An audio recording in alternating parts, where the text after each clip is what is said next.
Hello Supernatural fans. Today's video is going to be an educational video, more like I did with the door panels here a few weeks back. And one of the questions I get asked over and over and over and over and over again is, what are the wheels? What are the tire size? So we're going to sit down and we're going to do a video just on the tires and wheels.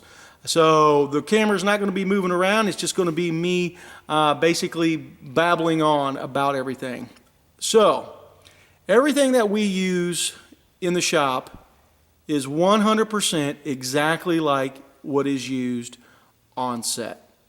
Okay? So now, when it comes to the tire brand, you can put any tire on it you want because Supernatural's cars, all their cars have different stuff on them. Okay. Now the most renowned brand that they run on the car is a radial. It's a BF Goodrich radial TA, and that is actually not on their Hero 1 car. The Hero 1 car actually has a mismatched set of tires, and those tires are not available anymore. They're old stuff, so you couldn't even get them if you wanted. I think it was like a Firestone, Firehawk, the Indy 500 tire on the rear. And the fronts were, believe it or not, they were something like that were made in, I want to say like Bangladesh, or no, like Afghanistan or something. It was crazy. But anyway, the tires. So everybody, if ever asked me this question, you're just going to get sent this video. So here we go. Rear tires are a size 275 60 R15, okay? And a 275 60 R15 is a big honking tire. And you could actually put it on a pickup truck. It just does not look big sitting here on this car because the wheel well is so big, okay? Now, so everybody knows that, of course, this thing is going to be upside down. But there it is, 275 60 R15. And just so what everybody knows, the R, when it says R15, means radial. So that is the rear size of what the show uses, what we use on the rear tires. 275 60 R15. Now, like I said, put any brand on it you want. But as long as it's that tire size, you're going to be good to go. Now for the rear wheels. The rear wheels are a 15 by 8. It's a 5 lug, and it's a 4 3/4 inch bolt pattern. And if you ever have to measure your bolt pattern on a wheel, like let's say you're at a swap meet or somewhere, somebody's got some for sale on Craigslist or whatever, and you're not sure what they are, you want to measure from this lug nut, any lug nut, over to the other lug nut. And that should give you your tire size, or your lug nut bolt pattern.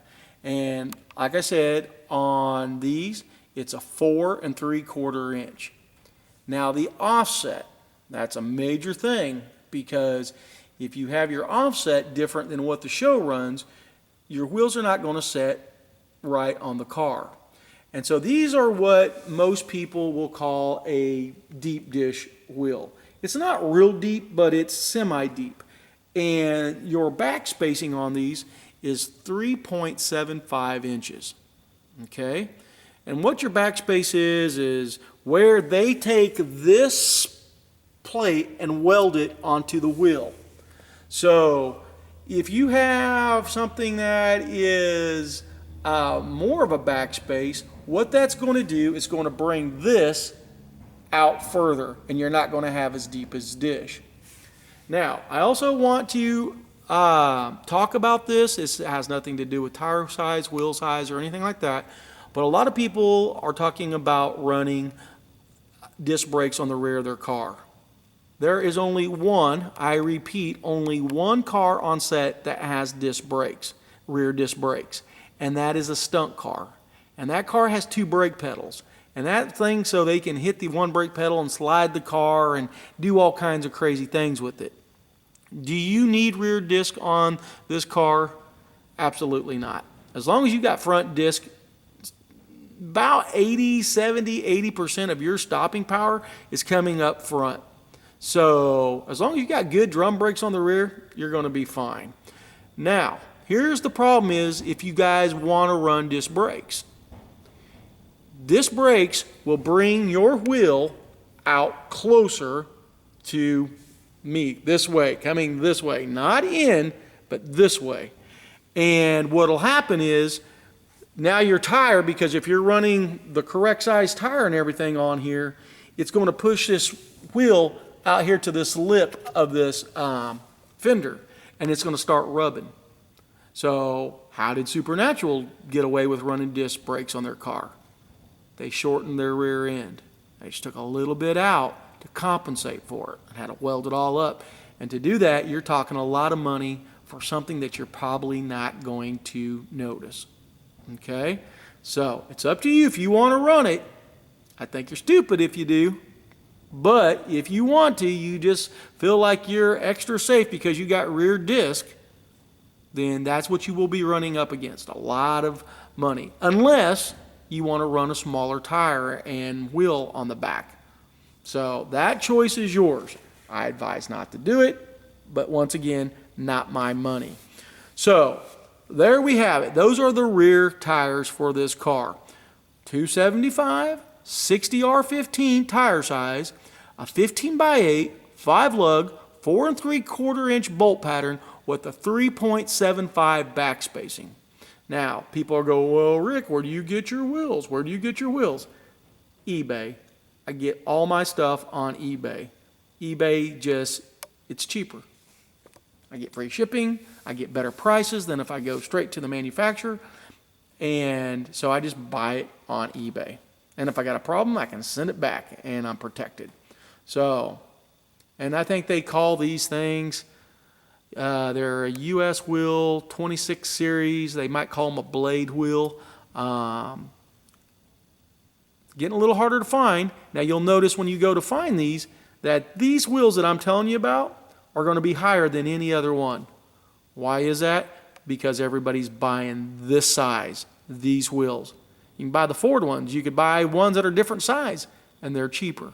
When I first started building these cars, the wheels were literally like $60 each, and now I think they're like $102, $104 each. So, all because of Supernatural. I mean, the company's not stupid. They see that one just jumping off the shelf all the time. They're going to raise the price. I'm a capitalist. I would do the same thing. We're in this to make money, okay? So that's how doors stay open. If you're making money, you can still stay in business. So there we are with the rear tires and wheels. Now we're going to go over to the front.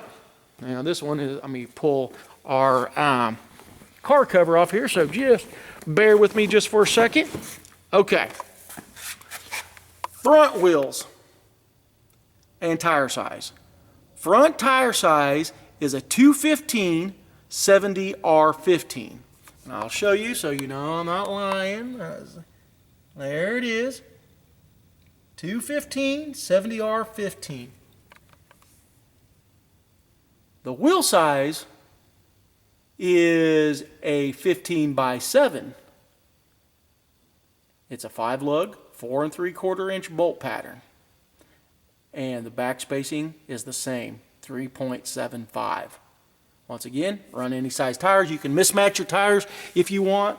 Like I said, show does it. You can do it. A lot of people want matching sets. I prefer matching sets because I get a little anal on that stuff. But there you go. So there's your front tire size, and here's your rear. You know about rear disc brakes, which I would not recommend. You just get a new set of drums, new shoes and springs, and you're just going to be all fine.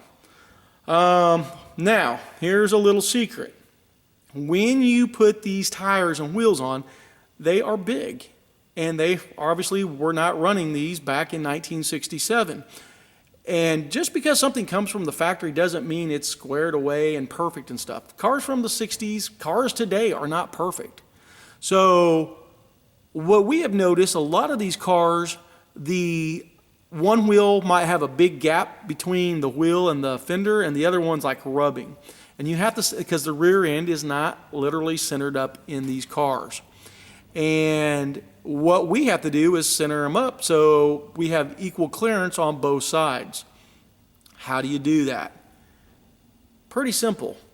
And there's two ways. Well, it's all the same way, but two different parts you can use. And that's through your pan hard bar. And that is the bar that runs from your rear end. Well, here, let me see if I can get down here and show it to you. Oh, get here, I'm old. Well, I can't. You can kind of see it right there on the right side of the car. And there's a bar and it runs up. And I wish I had one on a lift. But this bar keeps that rear end from moving around. It stabilizes it. It locks it in place. And if you use your stock one, there are no adjustments into your right or your left. Now, I said it's going to be the same part, but two different companies or two different parts. And the two different places you can get these pan hard bars is one, we use the Hotchkiss. You're going to pay like $250, $300 for this thing, but it's adjustable. And you can adjust it while it's on the car.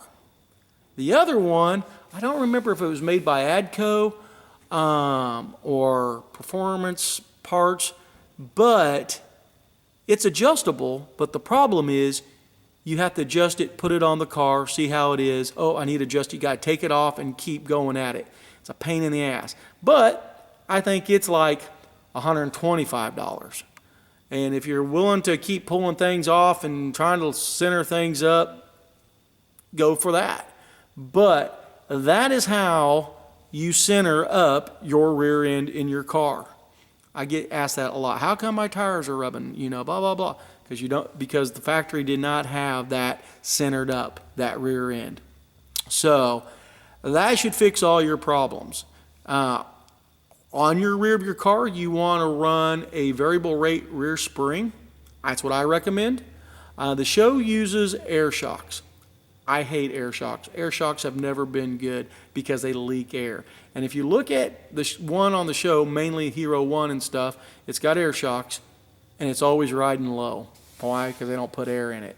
And the tires will rub, until you air up the ass end and you can, drive around without it rubbing. Like I said, over time, that thing will start leaking air and then you're going to start rubbing. So if you run a variable rate spring, and then the shocks that I use, they used to be called Monroe Sensatrack. You can run any shock on it you want, but I just like the Monroe Sensatrack, which now is a different name. It's like OER or ORE or something like that, these shocks, and I get them at O'Reilly's. And you're looking about $25, $30 a shock. They're black, and you just install them. And with your variable rate spring, you won't rub anymore. So that's how we keep everything from rubbing and keeping our car at the height we want. The variable rate spring it's kind of a little springy till you get to a certain point and then it stiffens up. So if you get a lot of weight back there, that's where it's going to kind of stop. And when you put these weapons boxes in them and stuff, they do get very heavy. And so I would never ever use stock springs on a car, the originals, because they're probably going to be weak after setting 50 some years. And I don't use original radiators. It's just stupid in my book. The springs are not very expensive. I think the variable rate springs, if you keep looking on eBay, I use the Moog brand, and that's MOOG. You can find those usually for about $80 to $90, and that's shipped, and that's the pair. So you get two rear springs for that much, and you just don't have any problems. They're not fun installing. Springs are not fun installing. I'm not saying that, but if you want your car to sit right, handle right, put new springs on it, put new shocks on it. Suspension is a big thing, and up front we use the tubular A-arms and stuff like that. You can go back and watch old videos on that, but if you want your car to set right and you want the correct tires, that's what you do. So there's my educational video on tires and wheels, and I hope you guys learned something, and hopefully you won't have any questions for me. So talk to you guys next time. Bye.